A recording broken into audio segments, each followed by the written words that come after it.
What is up, everybody? This is TCOY, also known as Richard, and I'm coming back to you with another castle game. Probably one of the favorite games I've ever played in this in this game, Age of Empires 4. It's a beautiful game. I think there's a lot to be said about this game. So Charlie Flight here, right? If you have to search this guy, I think he's sitting on Platinum 2.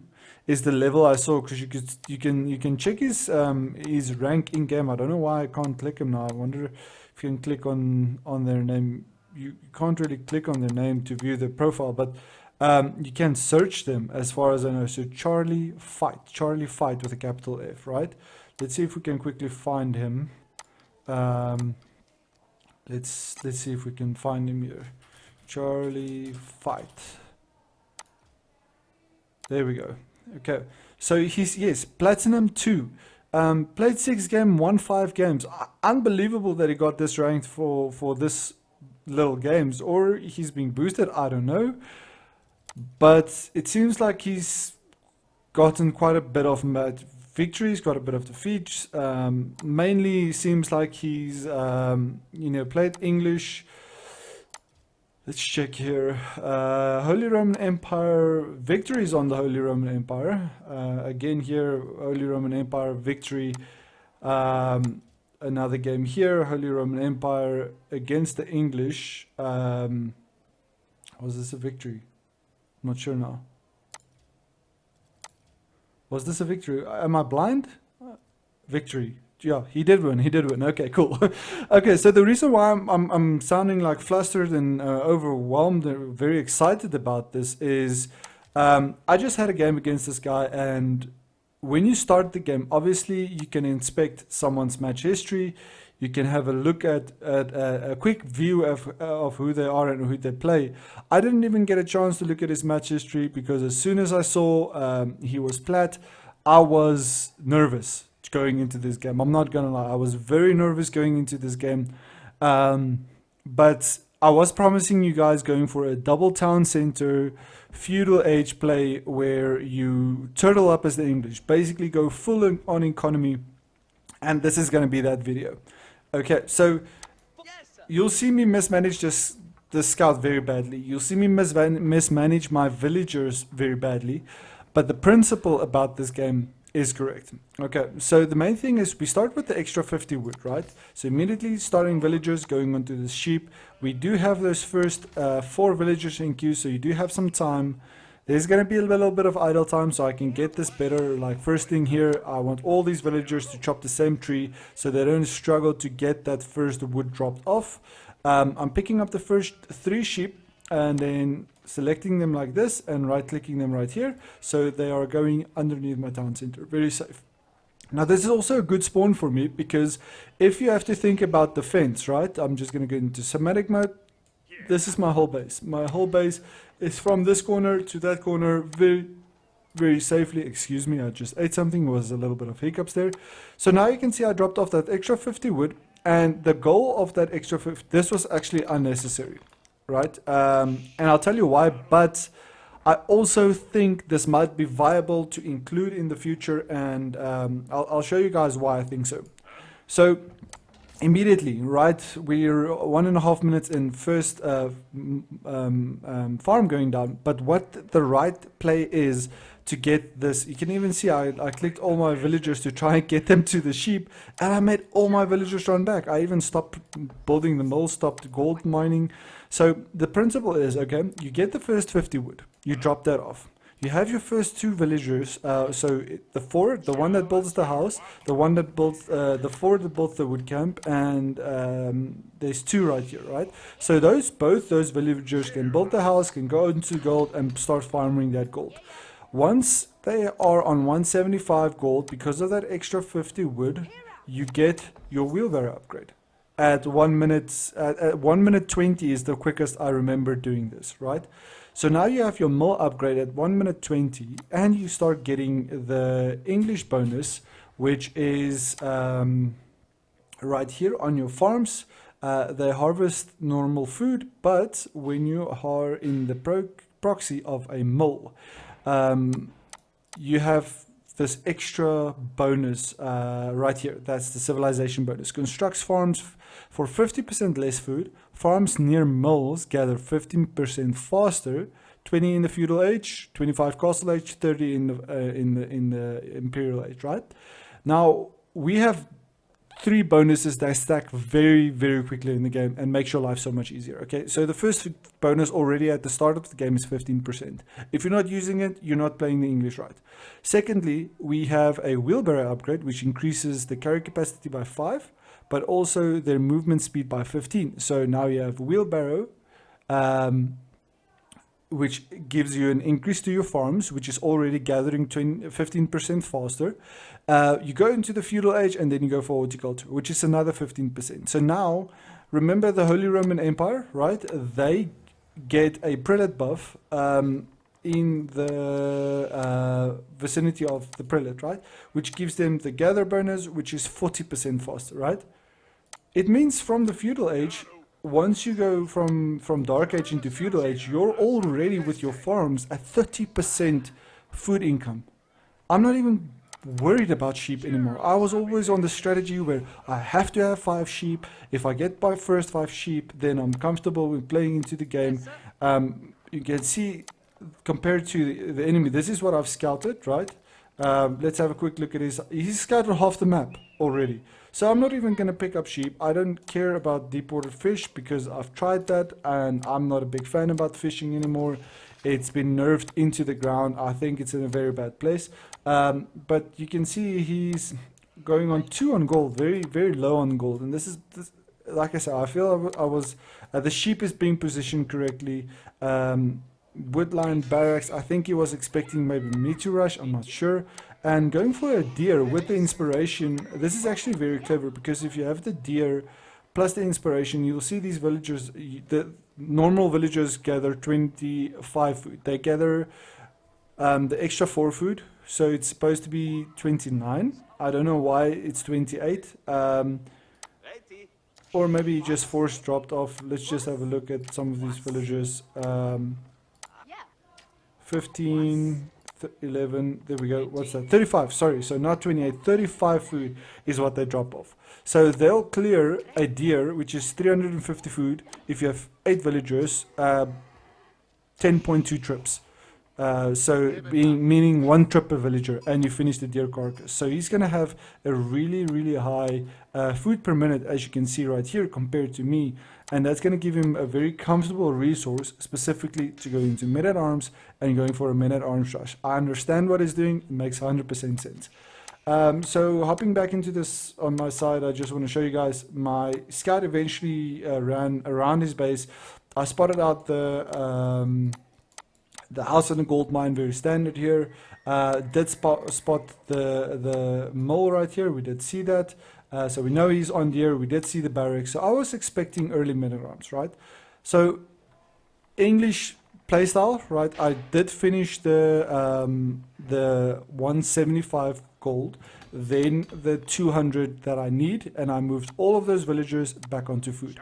Now I had enough wood because my town center for the majority of this playstyle is garrisoned on the wood line, right? So we're sitting on 9 and 9. This is 5 minutes 12.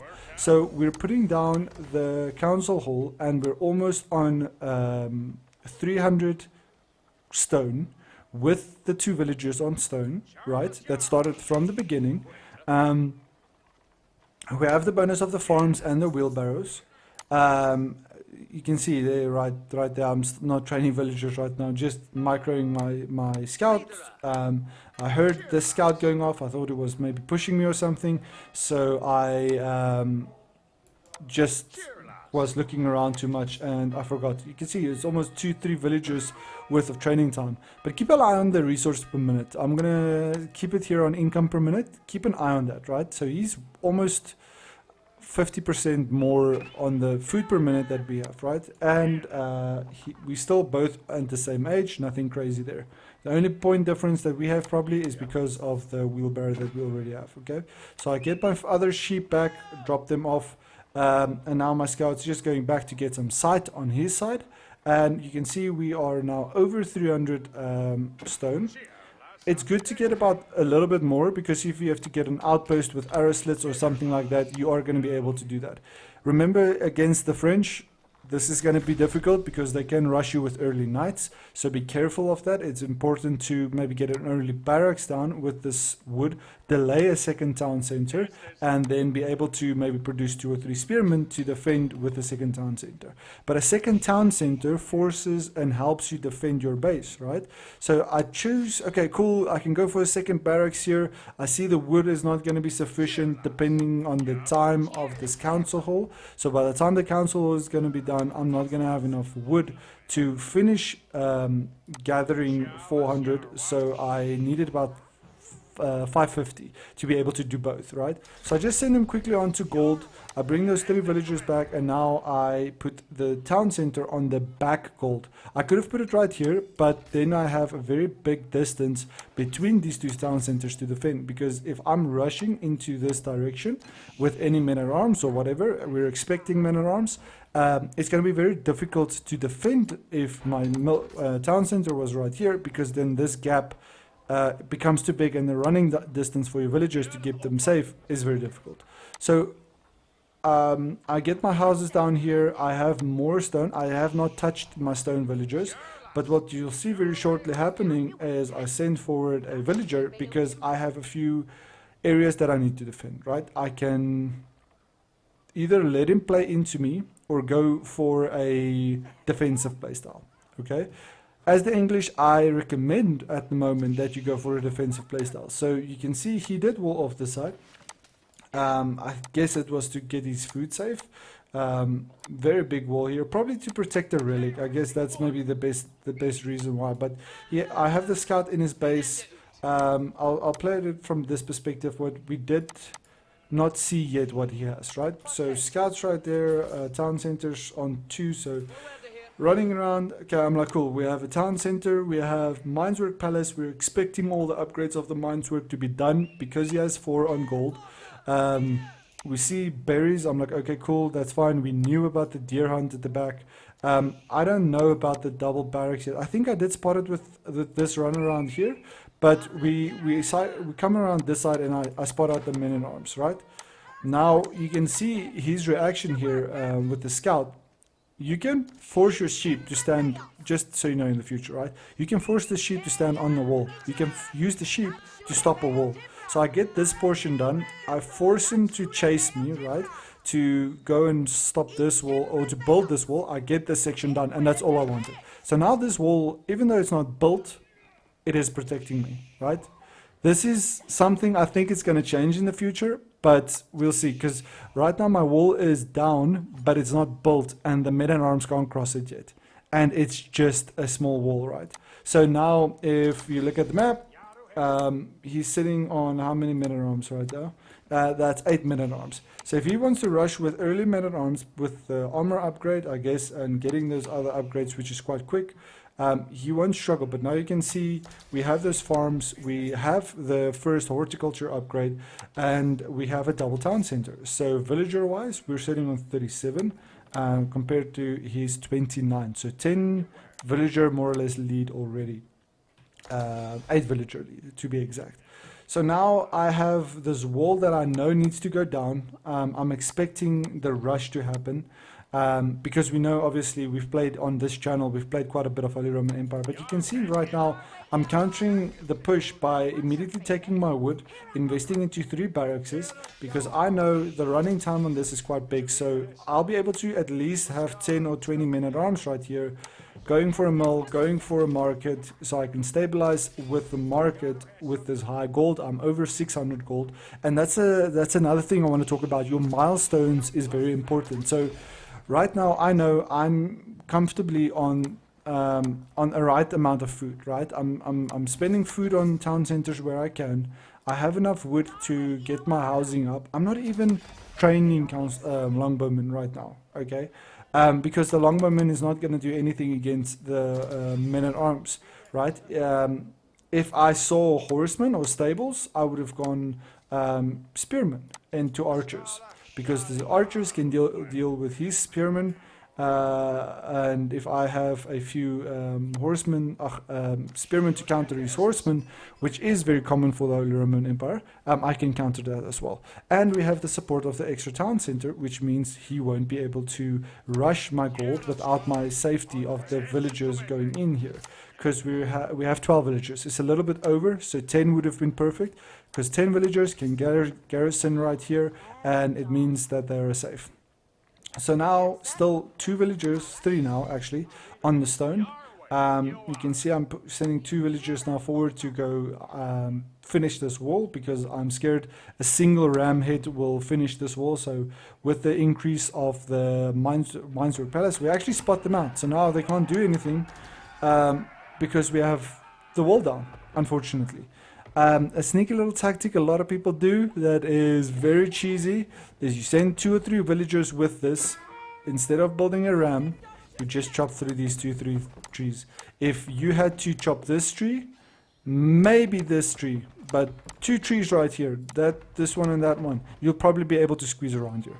These men-at-arms would be inside your base even though you thought you had a safety of a wall, and that's the importance of having a vision, of having scouts, of having outposts down, so you can actually see what's happening on the enemy side. You can see from his perspective, this is what he sees. He has the scout on the inside chopping away at the villager. We do finish up the wall and then we'll just kill the scout right after, but he has the second scout right here. Enough men-at-arms to do some real damage right here. So actually going for a boar right here, which is a more common thing that you find these days. And I do send my men-at-arms forward, so I force him to reconsider this. And we also have the... sorry, I think it's these 2 buttons.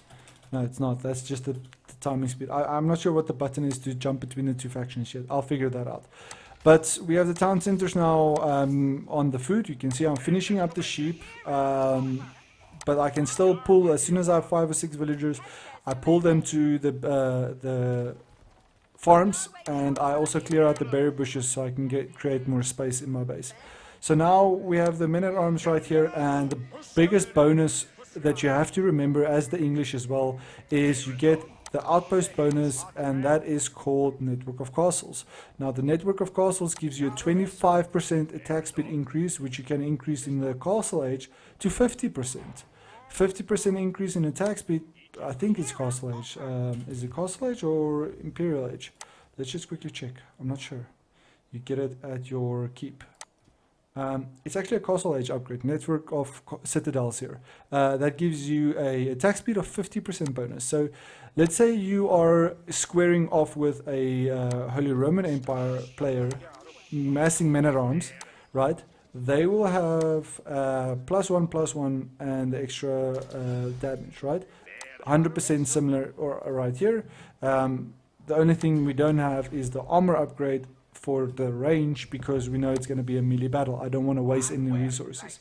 So we are able to go into the Castle Age right now, which I do. I go for the White Tower, because I'm not sure did he send these men-at-arms around this side, or what is he going to do. So I actually see the rams rushing right here. So I send my men-at-arms forward. If you press F2, you select all your military. I like keeping the keybind on 7.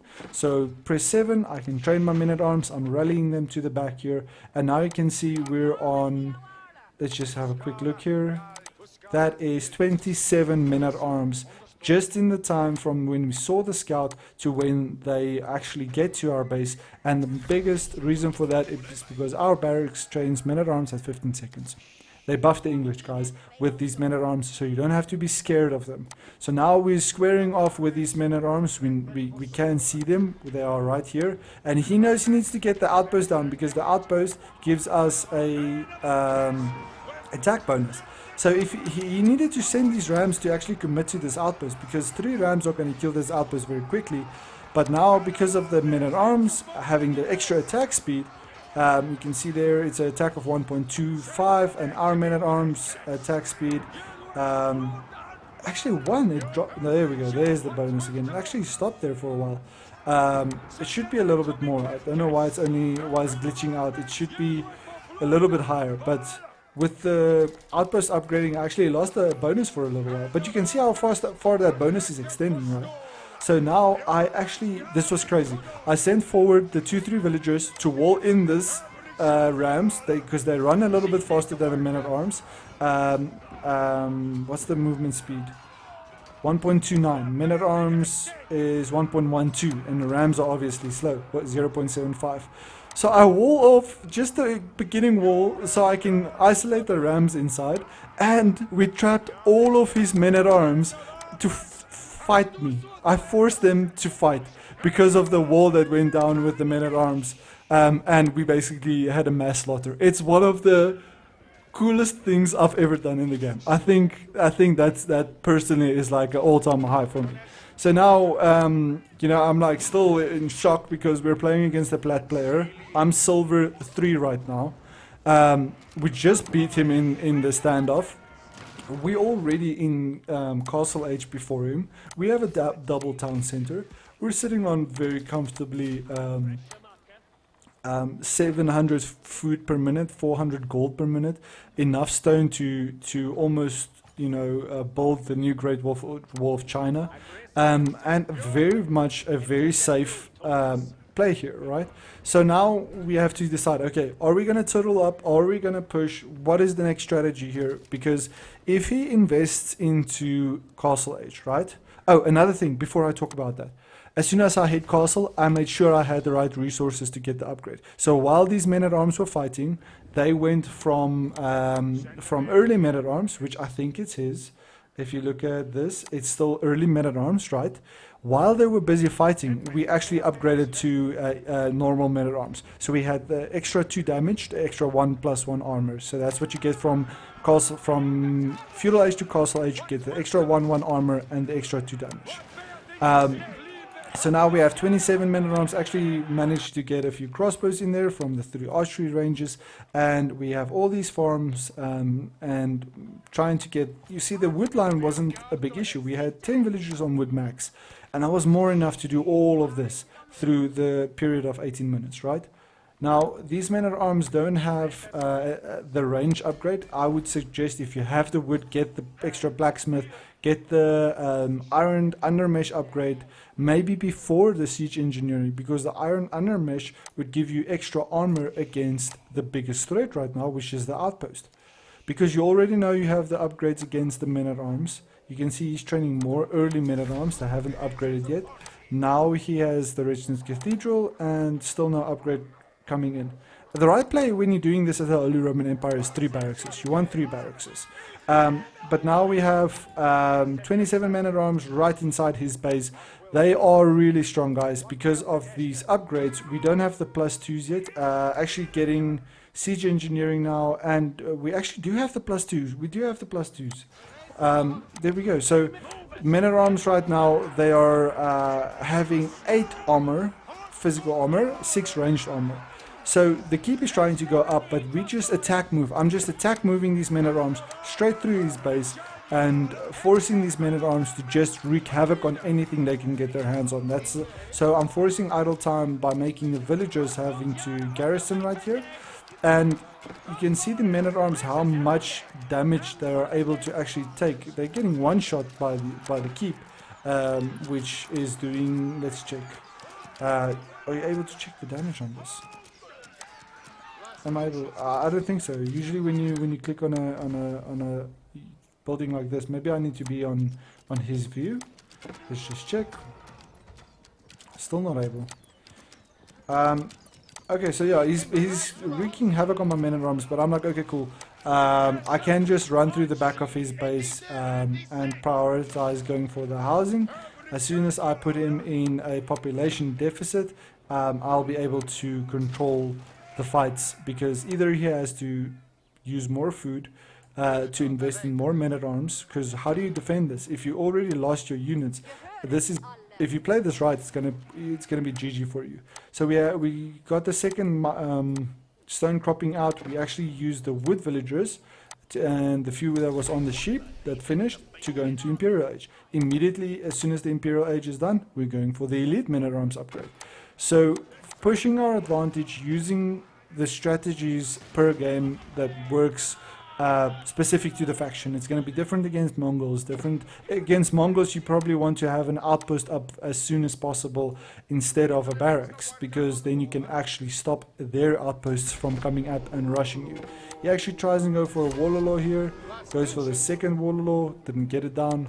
These men-at-arms are so strong right now, and we have the Ram. Now the Ram is going to deal with the, the landmarks. And I'm sending 1 or 2 villagers just to chase down the relic here, just in case that reset comes through and he maybe pushes me again. But now the men-at-arms are just going to wreak havoc on this Minesweep Palace with that Ram. And we are going to push for a keep right here and get the gold here in the front. So the keep's going to keep us nice and safe.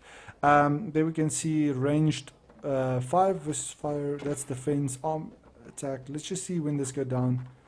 Just want to see what the damage is on this. I actually haven't checked yet. There we go. So, oh, okay. I should have paused. Sorry, guys. We can check. We can check.